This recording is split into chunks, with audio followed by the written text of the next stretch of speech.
Ya, selamat pagi, selamat kita bertemu kembali. Semoga kita selalu dalam keadaan yang sehat. Pada pagi hari ini, kita akan belajar tentang PWPB, pemrograman web dan perangkat bergerak. Nah, kali ini kita akan membahas tentang pokok materi kita, yaitu HTML, CSS. Atau dengan kata lain, menerapkan style pada halaman HTML.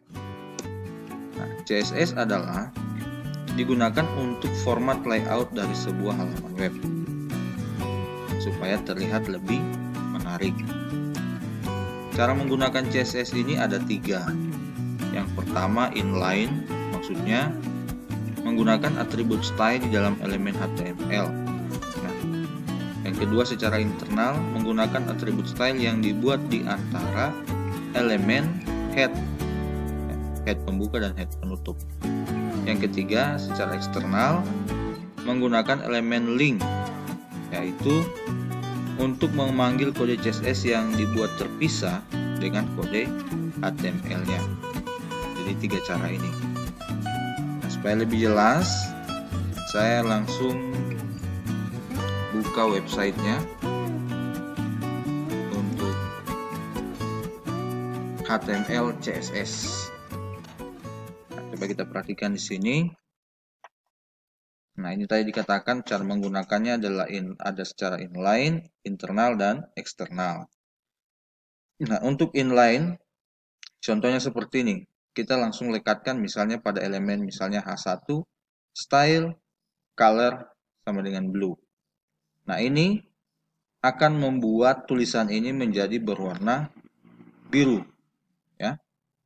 Nah, kita pakai Sublime Text untuk menuliskan kodenya. Kita buka Sublime Text-nya, klik Sublime Text, kemudian ini kita hapus dulu PBO-nya, kita new file, kita save, kita simpan di latihan HTML, ya, di D, kemudian latihan HTML5, ya. Kita simpan dengan nama latihan 4.html. .html. Oke. Save. Kita buatkan struktur HTML-nya terlebih dahulu. Seperti ini. Nah, di titelnya bisa kita tuliskan HTML CSS. Nah, tadi dikatakan ini contoh yang pertama, yaitu penggunaan CSS secara inline, langsung pada elemennya. Contoh di sini saya buatkan H1, style sama dengan tanda petik seperti ini, color blue, color titik 2 sama dengan blue. Kemudian kita tuliskan misalnya ini contoh, ini contoh CSS inline. Oke, coba kita save. Kita lihat di browser, kita lihat di HTML5, di D, HTML5 latihan 4. Open. Nah, ini contohnya, tulisannya berwarna biru. Nah, ini contoh penggunaan HTML secara inline, langsung ke dalam style, ke dalam elemennya. Nah, yang kedua, bisa juga kita buatkan di antara head. Misalnya kita buat seperti ini. Style, type, CSS. Nah, kemudian kita tuliskan di antaranya. Sini misalnya, ini sama. H1. Misalnya H1. Kurung di sini misalnya background atau color color titik 2 blue. Nah, ini sama ini. Misalnya saya hapus, saya jadikan seperti ini. Coba. Save. Kita refresh. Nah, tetap berwarna biru. Atau kita ganti warna. Kita kasih jadi misalnya merah, red. Nah, berwarna merah. Nah, ini secara internal dilekatkan di antara head ya setelah style. Bisa juga secara eksternal, artinya kita buat secara terpisah. Misalnya kita buat di sini file baru, new file, kita simpan di tempat yang sama dengan menyimpan HTML tadi. Kita tuliskan dengan nama style.css. Save. Sini kita tuliskan misalnya sama H1. Kita kasih color misalnya apa? Sini warnanya saya kasih abu-abu. Misalnya. Save. Nah, untuk di HTML-nya kita gunakan link ya. Tadi kita akan menggunakan link. Jadi kita tulis seperti ini, link ring rail style sheet. Nah, tipe text CSS harifnya kemana? Nama stylenya apa? Style.css. Kita masukkan di sini. Style.css. Oke, coba kita save. Kembali refresh. Nah, abu-abu.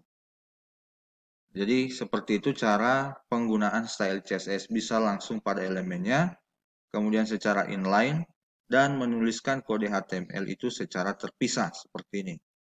Nah, kedepannya kita menggunakan format ini.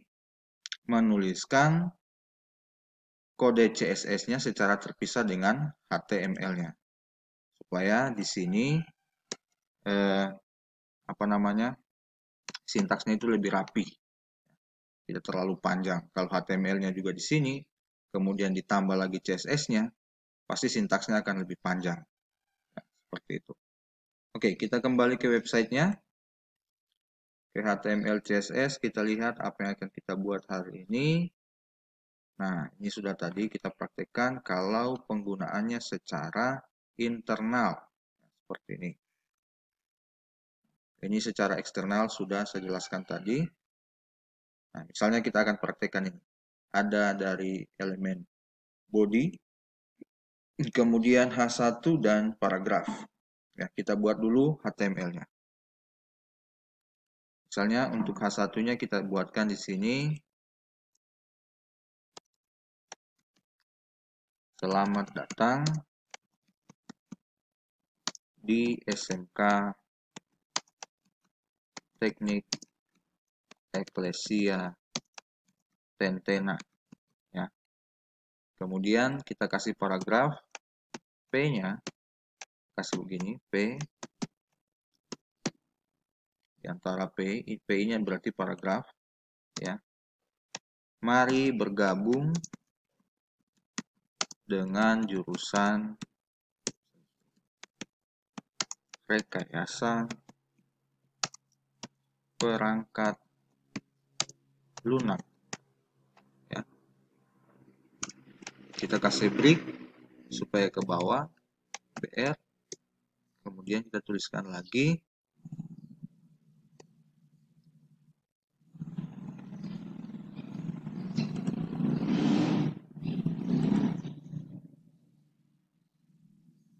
kita tuliskan di sini belajar web itu menyenangkan karena hanya dengan tulisan kita bisa membuat sesuatu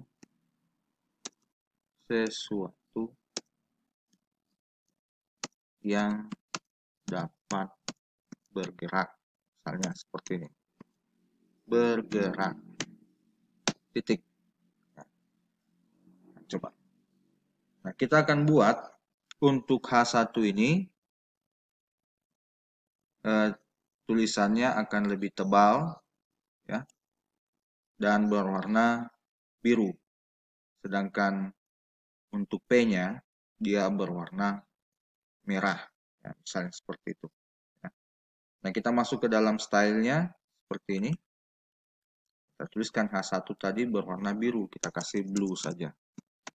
Blue. Kemudian P-nya kita tuliskan begini. P-nya saya mau dia berwarna merah, color red. Ya. Dan bodinya kita kasih warna abu-abu. Misalnya body seperti ini. Background color ya sama dengan abu-abu. Abu-abu itu C. Ya, ini kode hexadesimalnya. Kita save. Kita jalankan di browser. Tadi HTML, CSS. Oke, kita refresh. Nah, seperti ini. Selamat datang sampai ke Setentena. Mari bergabung dengan jurusan Rekayasa Perangkat Lunak. Nah, misalnya kita mau tulisannya ini berada di tengah. Ya. Ini juga berada di tengah. Caranya sangat gampang. Tinggal kita tuliskan di sini, misalnya display .2 flex. Ini juga P-nya. Nah, kita taruh display .2 sama dengan flex. Coba kita save. Kita refresh.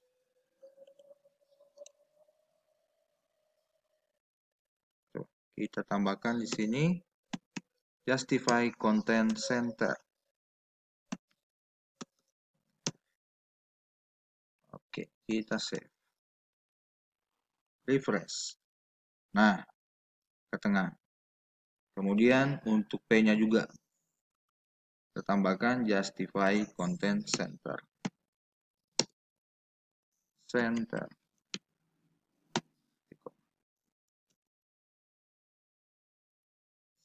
Ya, jadi seperti ini ya.